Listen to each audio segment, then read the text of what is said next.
We are now in the fourth round ng PBA Gatorade Draft Season 48. And just like the first three rounds, ang unang pipili in this round will be the Terrafirma G. Terrafirma picks Tommy Lee Olivario. Tommy Olivario going to the Terrafirma Jeep as the first pick of the fourth round. Announced by the PBA Vice Chairman himself, Mr. Bobby Rosales.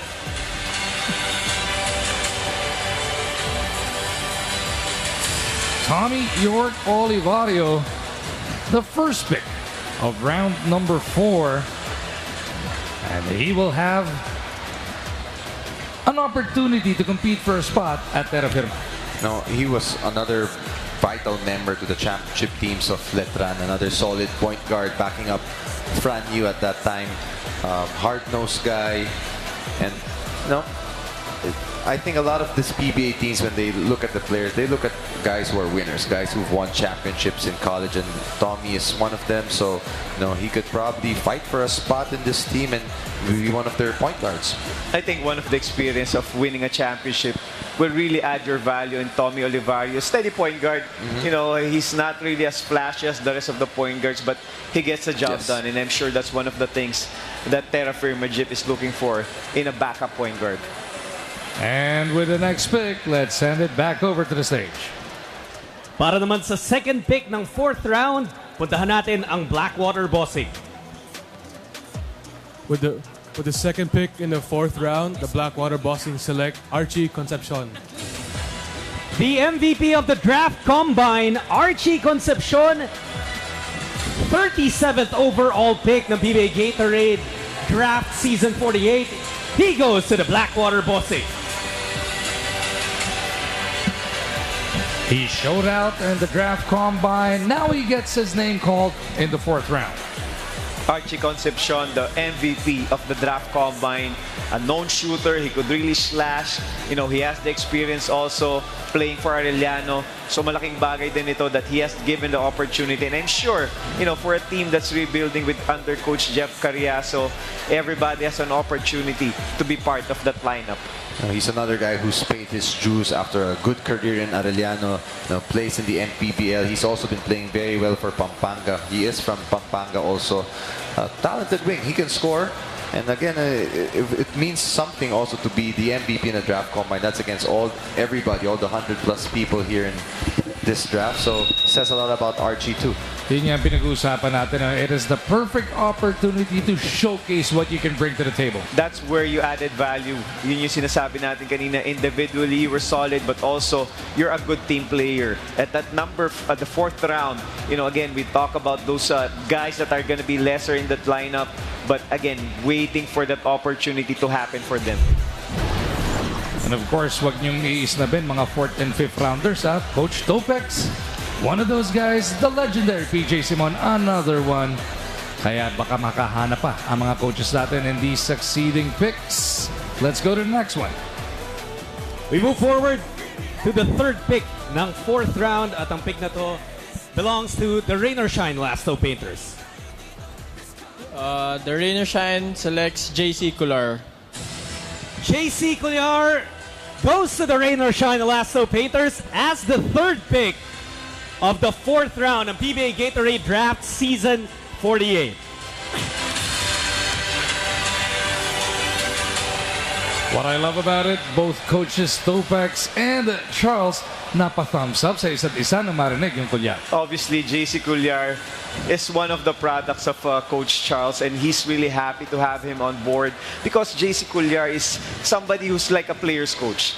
He loves to lead the team. He knows what to do with his skills. Kumbaga, he always thinks about his teammates first, and I'm sure Charles has to say something about it. Yeah, he's a great leader, like really a glue guy. Can't complain or have nothing bad to say about him. Works hard, really leads his team. He's a pure point guard, defends very well. I think he can defend in the PBA for sure. I was actually very excited and anxious in this draft to hear his name get called. So I'm beyond thrilled to see him drafted, and I'm happy for him. And I hope he gets a chance in Rain or Shine to play for Coach Yang because I'm sure they will love him and his attitude. Pang-anim na pick na para sa Rain or Shine. Kaya kita mo, puro yung mga draftees na halos yung pinapapanik nila sa stage. But it'll be a wild open tryout type situation thing para sa kampo ng Rain or Shine once they begin camp. But for now, tuloy na natin with the next pick. It is going to be the 39th overall with Just. Diretso na natin sa fourth pick of the fourth round. 39th overall. Ang pipili naman ngayon, the Phoenix Super LPG Fuel Masters. The Phoenix Super LPG Fuel Masters pick JLC, John Lloyd Clemente. John Lloyd Clemente, a former teammate of JJ Alejandro with the NU Bulldogs. Now going to the Phoenix Super LPG Fuel Masters as the fourth pick of the fourth round. More impressive, Jat, ha? Kabahan na tayo dito kay JJ Alejandro. Ganun pala mag-deliver to, no? Pero how do you like this JLC pick, as JJ put it? You know, he's gonna go to his tatay Jamaic. You know, he's one of the products of Coach Jamaic when he was still coaching National University. Yun yung sinabi natin, a lot of these players that our coaches are picking has more about familiarity. You know, sabi nga natin, gusto natin padalayin yung trabaho natin as coaches. At saan ka nga naman papupunta kung dito somebody na nahawakan mo na during college. And John Lloyd Clemente, or JLC as JJ calls him, is a pretty good player, man. I mean, this guy was also MVP level in high school. He could shoot, came from their high school program. Legit, I mean, he had a great college career too before deciding to turn pro and forgo, because he still could have played in the UAAP, but decides to go to the PBA draft and gets rewarded for it. Your opinion, honestly, is he the best dressed draftee right now? I was just about to praise his daring outfit. Nice drip para dito kay JLC. Let's move on with the next pick, Jud. Fifth pick na tayo ng fourth round. The 40th pick overall of this draft. And it will be Northport selecting. 40th pick of the PBA draft is Fran Yu. Fran Yu, after winning championships with the Letran Knights, now goes to the Northport Batang Pier as the 40th overall pick of the PBA Gatorade Draft Season 48.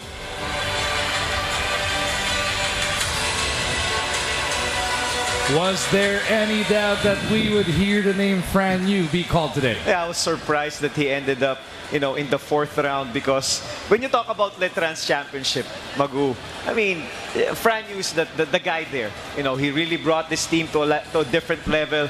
And even in the PBA on tour, he really proved his worth. And I'm sure right now, alam din natin kung ano yung mabibigay niya dito sa team ng Northport. Yeah, he's a winner. He's won championships, finals MVP, and again, proved that he can already play in the PBA. I mean, I think it's a great pick by Coach Bonnie to reunite himself with Fran Yu to help him out in running this Northport team. So a couple of former Letran players now still together here, even in the PBA. And I think that's great for Northport. The Batang Pier going with somebody familiar for head coach Bonnie Tan. And Fran, you mentioned it. He was already part of that PBA on tour team. Now he gets drafted formally into the squad. And it's going to be up to him to work his behind off to try and get that spot as he is standing with Miss Bea. Thank you so much, Magu. Congratulations, Fran Yu. Now, Fran, makakasama mo ulit yung former teammate mo na si Brent sa Letran. How excited are you to finally be here in the PBA? Siyempre, una-una, excited kami na narating namin yung next level. Siyempre, masaya kasi si Brent, hindi naman mahirap pakisamahan. Magaling din si Brent, mataas yung IQ. Sana mabigyan namin ng panalo yung Northport. I know that you got a taste of the PBA when you joined the PBA on tour. What else can we expect from Fran Yu for the Northport Batang Pier? Siguro yung mas magiging mature na role. Magsisik muna ako ng mga tulong sa veterano, tapos ayun na, i-apply na lang. Alright, congratulations to you, Fran. Now let's turn it over to Judd.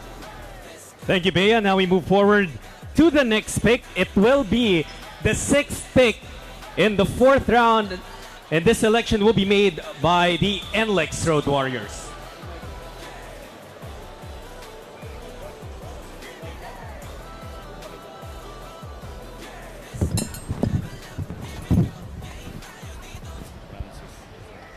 NLEX Road Warriors select Francis Giussani.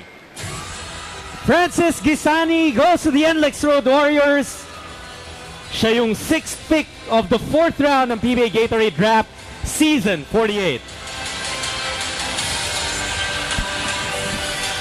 And mula po sa Enderun College, born in Doha, Qatar, the 6'2", Francis Giussani will get an opportunity with NLEX. We also got to see him play sa PBA on tour sa D-League. But you know, he's a name that maybe not a lot of guys are familiar with, but he plays for a good program in Enderun College. You know, we've played against their teams, and he's a pretty solid player too. I'm sure he will have to compete for his spot though, kasi medyo maraming picks na rin yung NLEX. You know, at this opportunity, syempre, ang mahalaga lang sa iyo dito is you get your name called out.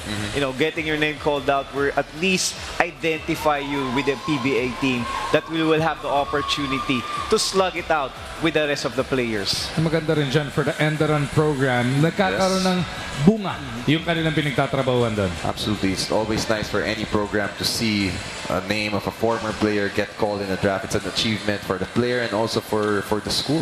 Yeah. So congratulations to Francis Giussani for being selected 6th in the 4th round ng Season 48 draft ng ating PBA. Boss Larry Funasher up there with the boys as we move on with the next pick. The next pick is the 7th pick in the 4th round. Ang pipili naman ngayon, Converge Fiber Xers. For the 4th round, 7th pick, Converge Fiber Xer select King Daniel Caralipio. King Caralipio will now join the Converge Fiber Xers as the 42nd overall pick of the PBA Gatorade Draft Season 48.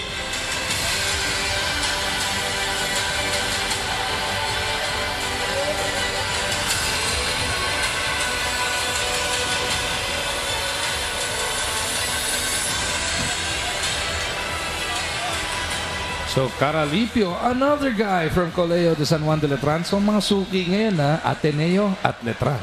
Hey, I mean, you have to go back. Kumbaga, if you're gonna trace the roots itong si King Caralipio, Coach Alden Ayo used to play for Letran.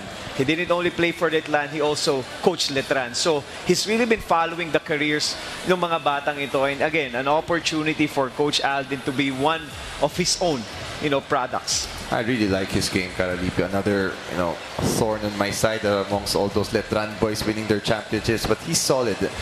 Plays way bigger than his listed 6'2". He can shoot from the outside. Really great catch and shoot, spot shooter. Rebounds the ball very well. Can also post up. And he can guard bigger guys, guard smaller guys. He was, I know, equally as vital to their championships as the Fran Yu, Luis Angalang, Brent, and all their other players. So you see the 5th Letran guy already picked today. Wow. You mentioned this earlier. Coaches love winners, and these are the two winningest programs as of late. Sure. Ateneo and Letran, of course. Let's see if the trend continues as we send it back to John. Diretso na tayo sa 8th pick of the 4th round. This will be the 43rd pick overall. And making their selection, the Meralco Bolts. The Meralco Bolts select Zachary Lance Huang. Zach Huang, formerly of the UST Growling Tigers, now a Meralco Bolt, as he's chosen as the 8th pick of the 4th round.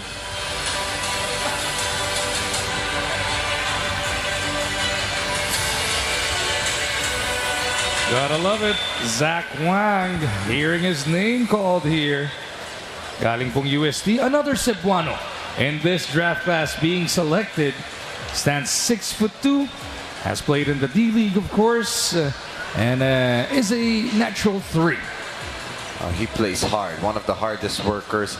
Natural 3, but had to play bigger in the college leagues, had to play the 4 spot. You know, another former player of Coach Alden Ayo. He's tough as nails, and I've seen him in practices, and he's those guys that dive for every ball, go 100% on every play, and I guess those are the type of players that Meralco likes. You know, Zach Huang is a blue-collared player. He reminds me more of, Sean Anthony. You know, lesser height, but a lot of energy and a lot of smartness. Atong si Zach Huang is willing to dive for those loose balls and trying to make sure he does his job well to please his coach. Maybe even lesser age. Malapit pala si Sean sa atin. Jut, who's the next pick?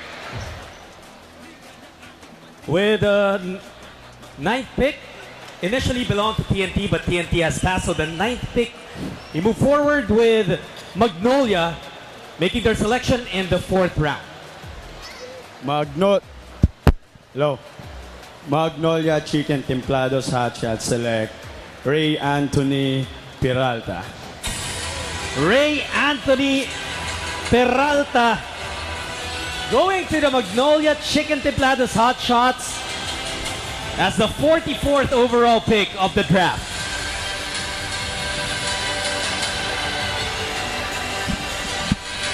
Ray Anthony Peralta from the Perpetual Basketball Stable. A 6'2" guard has been selected here by the Magnolia Hotshots. Yeah, Ray Peralta has, you've seen him play in the D-League.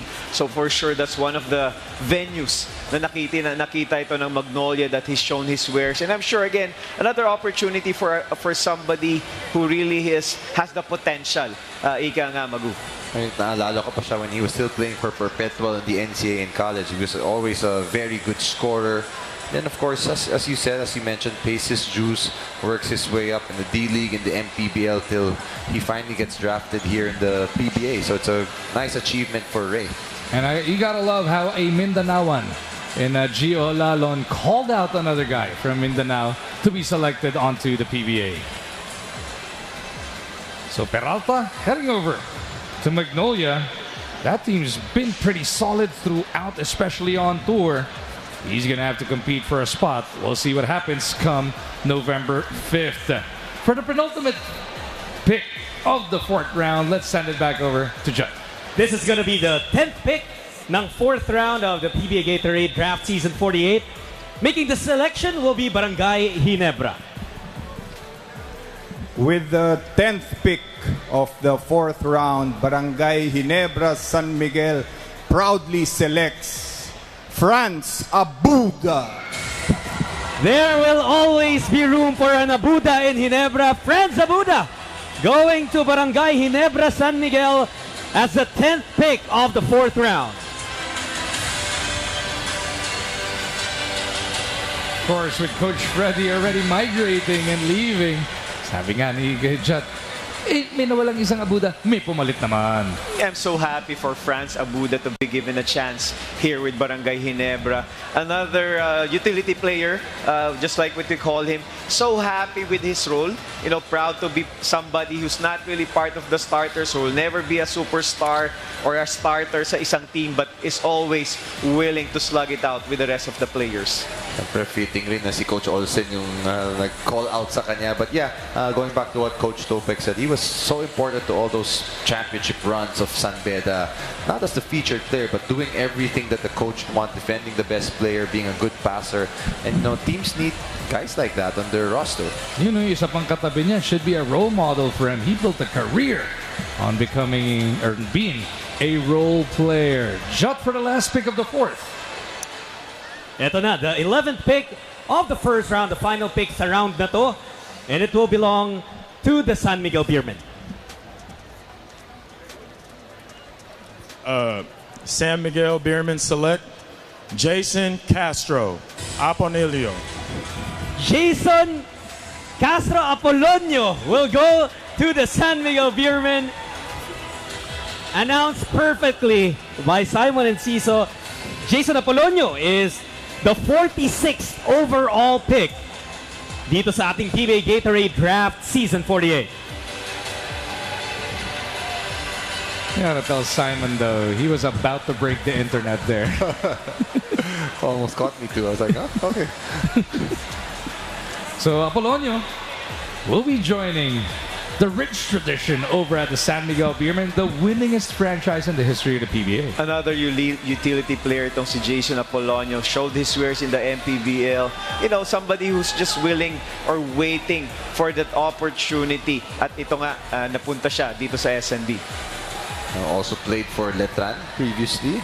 He's already 28 years old, so he also has a lot of experience and will be able to fit in and, as you said, maybe compete for a spot, push guys and practice whatever role San Miguel may have for him. Coach George Gallant and the rest of team management really scouring through the list here, looking to find the diamonds in the rough. We are done through 4 rounds dito sa Season 48 draft.